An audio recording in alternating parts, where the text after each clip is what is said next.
Hello everyone, my name is CJ Ye. It is a pleasure to be here. I only have 5 minutes, so I'm going to go straight to it. For us to understand Web 3, let's first talk a little bit about Web 1.0 and Web 2.0. Web 1.0 is what we refer to as read-only web or static web. For example, when we go to a museum website, we're there to consume the content, not to create the content. Web 2.0 is what we call read-write web or social web. For example, I'm sure most of us on this call have Instagram accounts. We collaboratively created all the content on that platform. One of the challenges of Web 2.0 is the fact that in order to use the platforms, the users are subject to the policies and rules defined by the corporations.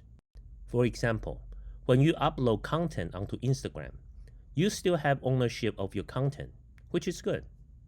But you are also giving away royalty-free, transferable, sub-licensable, worldwide licenses to Instagram so they can use, distribute, modify, or even create derivative content of your work.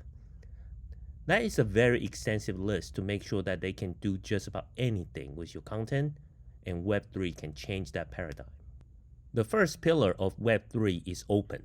It means a community of developers building open source software and platforms together.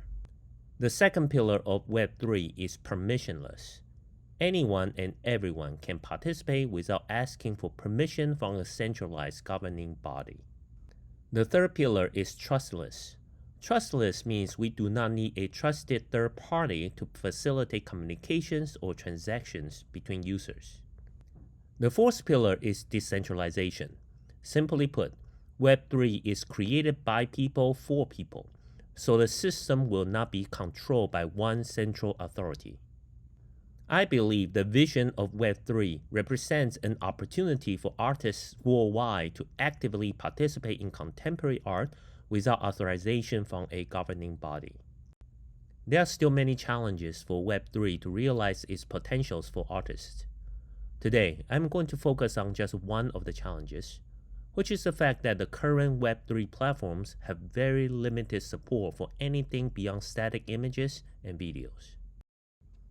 These are screen grabs of popular NFT platforms, OpenSea, Known Origin, and Foundation.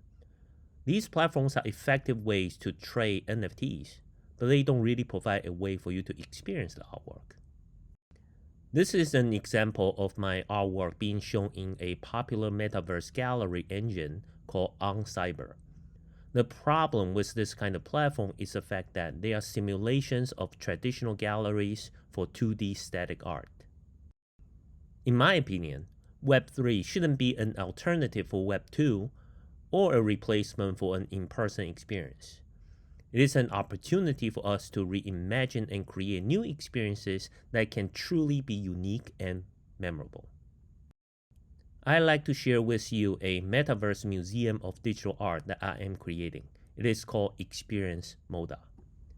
From this video, you can see that my goal is to create something that is far beyond the typical gallery spaces.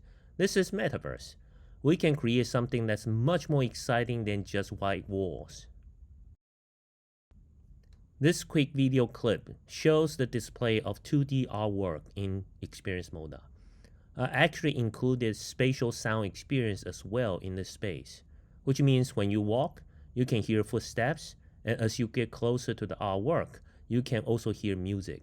For the purpose of this presentation, I did not record the sound, but it is a truly multi-sensory experience. For displaying 3D artwork, I really want to focus on the sense of scale. It should really feel like being there in person and feel the shape, the form, and the light. What makes things exciting is interactivity. This is an interactive installation called a split second of eternity. When you walk closer to the display, the roles will be resurrected and come back to life. The most important thing for me is to create uncanny experience, which means creating something that you cannot do in real life. In this example, the user has to literally take the leap of faith and jump off the building in order to see the artwork. and the artwork can only be experienced in that split second when you're falling from the building. That's all the time I have. This is the contact information, and I will welcome the opportunity to connect with you and discuss the future of digital art. Thank you very much.